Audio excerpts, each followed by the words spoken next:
aujourd'hui, est-ce que nous avons vraiment avancé dans les pays africains? Aujourd'hui, est-ce que nous ne sommes pas toujours sous tutelle? Aujourd'hui, est-ce que vraiment nous avons le droit de dire haut et fort ce qui nous préoccupe sans que les conséquences soient négatives? Vous répondez comment en tant que politologue?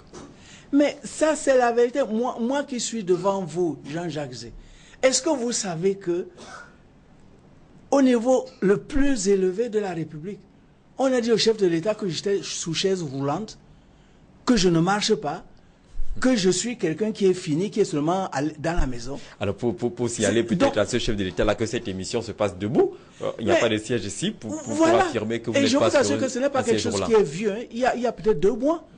Et au mois d'août même, il a insisté, on lui a dit que non, Kouma Doumbé a une capacité physique, il ne peut même pas venir à Yaoundé pour vous rencontrer. Donc, ça veut dire quoi? Ça veut dire que même aujourd'hui, si vous prenez votre courage de continuer à dire ce qui dérange votre pays, votre peuple, c'est-à-dire et à dire, mais attention, on nous a trompés, peut-être que c'est ceci la voie. On va dire que ce monsieur-là ou cette femme-là, c'est du danger pur. Vous comprenez? Et donc c'est pour ça que même aujourd'hui, ce que je viens de vous raconter là, au niveau du chef de l'État, ce n'est pas une anecdote, mais ça serait une nouvelle interdite aujourd'hui. Quand je dis comme ça là, peut-être qu'il y aura des conséquences. Donc c'est ça, c'est pour ça que je dis, notre peuple, nous sommes, il y a une espèce de comment dirais-je, on est à un point où il faut faire quelque chose parce que nous pouvons nous en sortir. Nous pouvons nous en sortir, nous pouvons relever le défi. Dieu nous a tellement bénis dans nos pays. Dieu nous a tellement donné. Donc il est temps maintenant que toutes ces chaînes-là qui viennent de l'extérieur ou qui viennent de l'intérieur, qu'on les casse. Qu'on les casse sans rancune. Parce qu'il faut rassembler le peuple. Il faut rassembler les énergies et les intelligences pour pouvoir faire le vrai bond en avant. Et vous savez que beaucoup de gens ne veulent pas que l'Afrique fasse ce bond. Hein? L'Afrique, c'est le continent le plus riche du monde. 1/3 des richesses mondiales se trouvent ici. Mais nous sommes des gens pauvres dans un pays béni par Dieu, immensément riche. Ça peut être dû à quoi? Les mentalités, les connexions avec l'étranger, les guerres pouvoiristes? Tout ça, mais d'abord le mental. Jean-Jacques Zé, quand on a colonisé votre mental, vous êtes fini. On peut faire de vous ce qu'on veut. Donc il faut d'abord décoloniser ce mental-là. Et c'est ça mon travail depuis l'âge de 17 ans. Décoloniser ce mental. Je ne sais pas, Dieu m'a donné cette grâce de comprendre ce qui se passe et d'articuler, de dire. Bon, moi je me dis, ça c'est ma part. Donc il faut décoloniser parce que si vous ne décolonisez pas le mental de quelqu'un, il ne peut pas aller loin. Et vous savez, quand vous avez présenté le livre 50 ans, 50 ans déjà, la première phrase c'était: une personne dont la mémoire est effacée ne retrouvera pas le chemin de la maison. Absolument. Et c'est ça qui arrive aux Africains. J'avais une manifestation hier soir et un monsieur qui a peut-être 50 ans dit c'est pas possible. Si moi qui ai 50 ans, j'apprends tout ça aujourd'hui à l'âge de 50 ans, combien de fois donc les autres? Alors l'Afrique est-elle mal partie parce qu'elle ne prend pas conscience de ses richesses ou alors justement parce qu'elle a cette conscience qui est effacée, qui est manipulée? C'est-à-dire que nous sommes conscients, ce n'est pas toute l'Afrique, nous sommes conscients, mais il faut que ceux qui ont compris qu'ils soient aussi ceux qui sont dans le levier de pouvoir. Et dans les années 60, c'était impensable, c'était impossible, parce que le colon était encore trop brutal, etc. Mais aujourd'hui, et je crois que c'est ça que certains chefs d'État en Afrique aujourd'hui cherchent, c'est-à-dire avoir des gens qui ont compris, qui ont la capacité, et que ces gens-là soient dans, si vous voulez, soient dans le centre des décisions.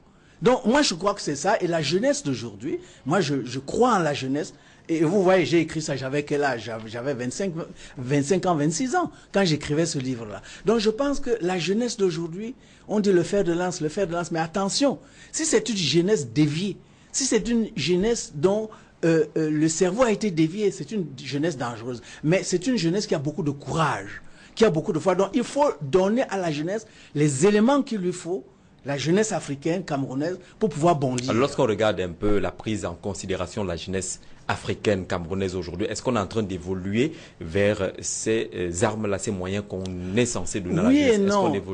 Parfois, quand j'entends beaucoup de jeunes parler, j'ai peur. Parce que c'est la fémania, le féman. C'est l'argent, c'est-à-dire qu'on essaye d'avoir d'une manière ou d'une autre, le dieu argent.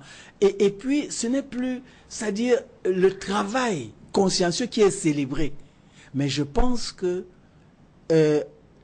si les autorités gouvernementales et si les parents à la maison essaient de faire leur travail, cette jeunesse-là, si on lui donne les instruments nécessaires, elle peut aller loin. Mais pas cette jeunesse qui ne voit que des exemples que pour aller loin, il faut voler tout de suite et le plus rapidement possible et prendre le plus gros morceau. Cette jeunesse dit quand même qu'il y a une grosse absence de modèle. Mais c'est ça. Mais grosse absence. Nous sommes quand même là. Je ne dis pas que je suis un modèle. Je fais ma petite contribution vraiment très humblement, mais quand même, je lègue quand même à l'humanité 70 livres. Plus de 200 Vous êtes là, mais la jeunesse demande où sont les modèles. Vous citiez par exemple ce cas où on ne réussit pas à vous recevoir, par exemple, à la présidence de la République. Peut-être qu'ils ne sont pas très visibles, les modèles. Oui, mais je ne vais quand même pas voler pour ça. Je ne vais pas m'agenouiller, je ne vais pas descendre ma culotte à cause de ça. Je reste droit. Je reste droit et je dis, ce n'est pas grave. Je continue mon travail. C'est ça. Quelle est la question fondamentale pour moi? Ce n'est pas est-ce que tu vas encore gagner tant d'argent, on va te donner tel ou tel poste, non. C'est qu'est-ce que toi, Kouma Ndoumbe III, tu vas léguer à ta population, à ton peuple. Qu'est-ce que tu vas léguer à l'humanité? C'est ça l'essentiel. Alors, quelle peut être l'utilité justement des nouvelles interdites aujourd'hui? Nous sommes au lendemain de la célébration des cinquantenaires de nos indépendances, et ainsi de suite. Ces nouvelles interdites qui étaient des sujets tabous hier, vous les publiez aujourd'hui, elles peuvent servir à quoi pour une jeunesse qui doit se lever, pour un peuple qui doit s'élever? Vous voyez, il y a 3 jours, j'avais rendu visite à un ami qui est malade et qui avait participé à la célébration de mes 40 ans d'écriture. Et quand je pars pour entrer dans ma voiture, il y a un de ses fils qui vient avec un livre, le livre 50 ans, qui me dit, Prince, merci d'avoir écrit ce livre. Je l'ai lu. C'est un jeune de 24 ans. Je n'avais jamais su tout ce qu'il y a dans ce livre. Donc, c'est ça. Ça dit que c'est ça qu'il faut offrir à la jeunesse. Parce que la jeunesse, c'est quand même la majorité de la population. C'est la jeunesse qui est la majorité de la population. Pour connaître le passé, les exactions du passé, les loupés du passé. Mais ce n'est pas seulement le passé, c'est ce qu'ils vivent aujourd'hui.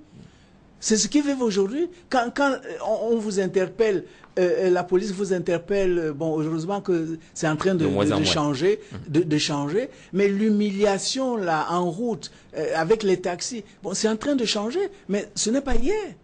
Donc, si vous regardez tous les domaines, ou bien l'éducation, mais c'est pas possible, Monsieur Jean-Jacques Zé. Vous qui avez été à l'école, si on vous dit Jean-Jacques Zé, vous avez été à l'école, vous avez utilisé peut-être 100 livres.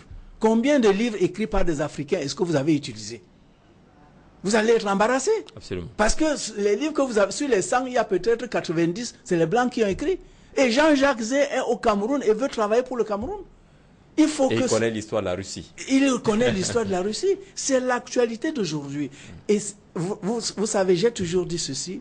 Si on met un bateau ici à Douala, que vraiment, qui veut partir? Le bateau là pas en Europe. Il y aura des morts parce que les gens vont tellement se bousculer. Et c'est ça qu'il faut changer. Parce que l'avenir, c'est ici.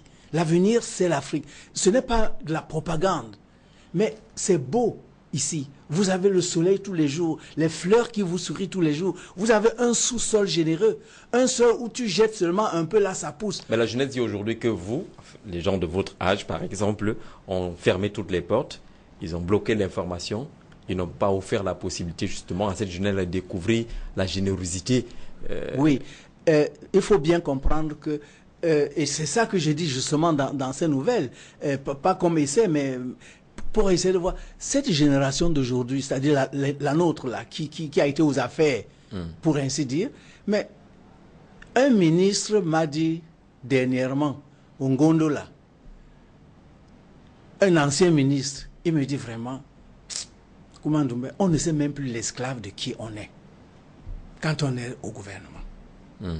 Ça dit beaucoup, hein. Ça dit beaucoup. Ça veut dire que même cette génération-là avait les mains liées. Ils ne pouvaient pas vraiment faire. Même ceux qui voulaient faire n'avaient pas la possibilité de faire. Or, la jeunesse d'aujourd'hui peut oser. La jeunesse d'aujourd'hui n'a pas connu la colonisation.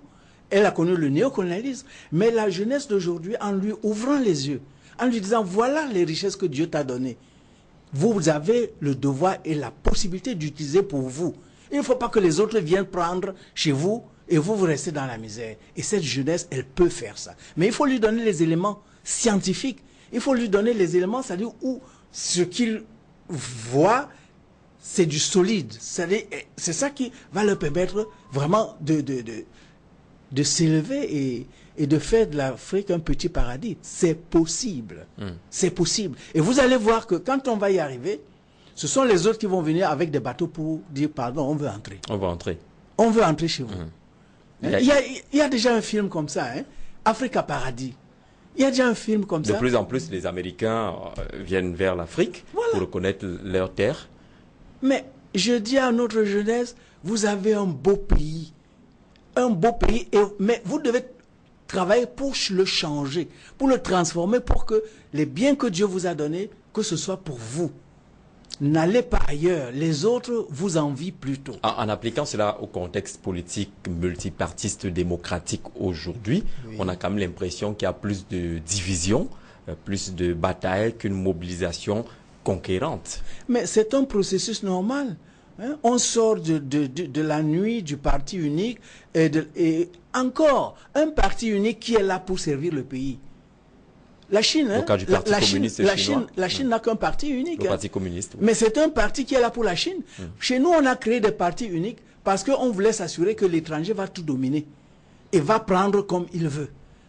Voilà. Donc, le processus actuel de la démocratisation, comme on dit, c'est important. Mais il faut qu'on trouve des systèmes de gouvernement qui sont bons pour nous. N'allez pas importer, même si c'est la démocratie.